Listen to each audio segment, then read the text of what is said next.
The very man who's overseeing this assault on our freedoms is the same one standing in front of the world, chest puffed out, proclaiming how proud he is of our free speech history. It's not to make you want to laugh if it, wasn't so terrifying. Prime Minister Starmer claimed repeatedly that his government believes in free speech and was not engaged in censorship. But his country's government arrests people for memes and thought crimes, and even more worrisome is pressuring American companies to censor Americans on its behalf. How can he be a reliable, trustworthy partner when he says things that are demonstrably false? We actually spoke to him about that yesterday, and we thought they took it very, very much too far. JD was very strong on it. So was I. So was Marco, and we've been speaking to him about it. Marco, would you like to say something about that? We have concerns, obviously, with the conduct of theirs, particularly as it impacts Americans. And there's real concern that American speech, which is online, could fall into the hands of British or any country's jurisdiction. And so this is a point the Vice President made at Munich, and I think it's a very compelling one, that what unites us with Europe, as much as anything else, is these shared values, and one of them being free speech. And so if Americans are threatened by it, we're going to need to take action in that regard. Keir Starmer's leadership is under intense scrutiny as his approach to free speech policies and international relations sparks growing controversy. Once seen as a stable and pragmatic leader, the Labour Party chief is now facing mounting criticism from both domestic and international political figures, raising questions about his ability to navigate the complexities of modern governance. The controversy stems from Starmer's repeated assertions that his government supports free speech and does not engage in censorship.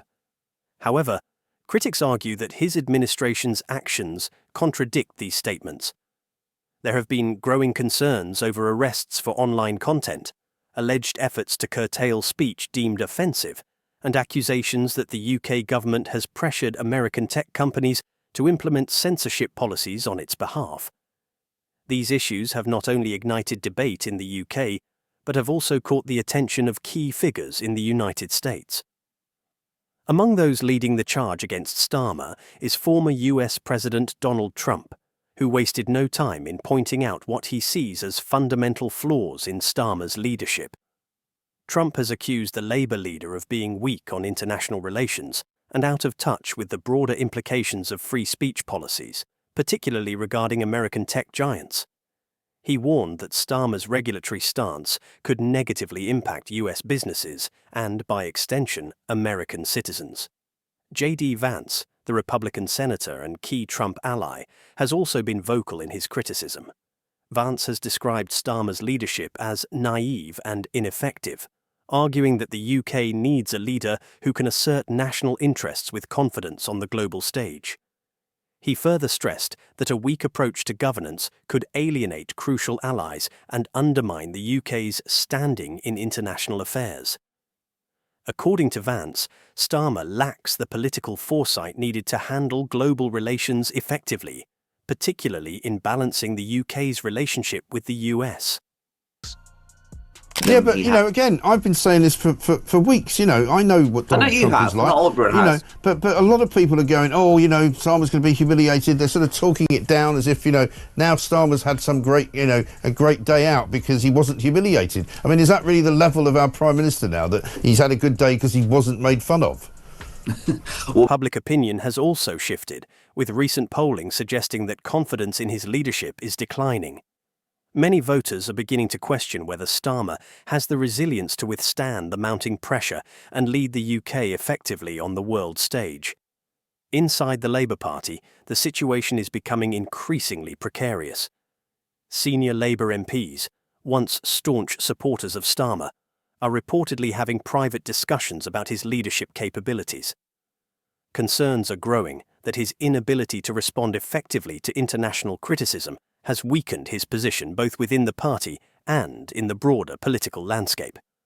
Some insiders fear that his diplomatic missteps, particularly on free speech issues, could cost Labour credibility at home and abroad. Despite efforts to regain control of the narrative, Starmer's attempts to reassure the public and his party have so far fallen flat. His recent speeches, intended to project strength and clarity, have been criticised for being too vague and lacking substance. Rather than dispelling doubts, they have further fueled concerns about his ability to lead during challenging times. The political stakes could not be higher. As the backlash continues to mount, Starmer is at risk of losing the trust of both his party and the British public. His leadership, once considered stable, is now being questioned at every turn. Labour insiders are already speculating about potential successors should the situation continue to deteriorate. If Starmer cannot shift the momentum in his favour soon, he may find his tenure as Labour leader coming to an abrupt and premature end. With both domestic and international criticism intensifying, the coming weeks will be critical in determining Starmer's political future. Can he weather the storm and reclaim his authority, or is his leadership in irreversible decline? As pressure mounts from all sides, the next steps he takes could decide not only his fate, but also the future trajectory of the Labour Party.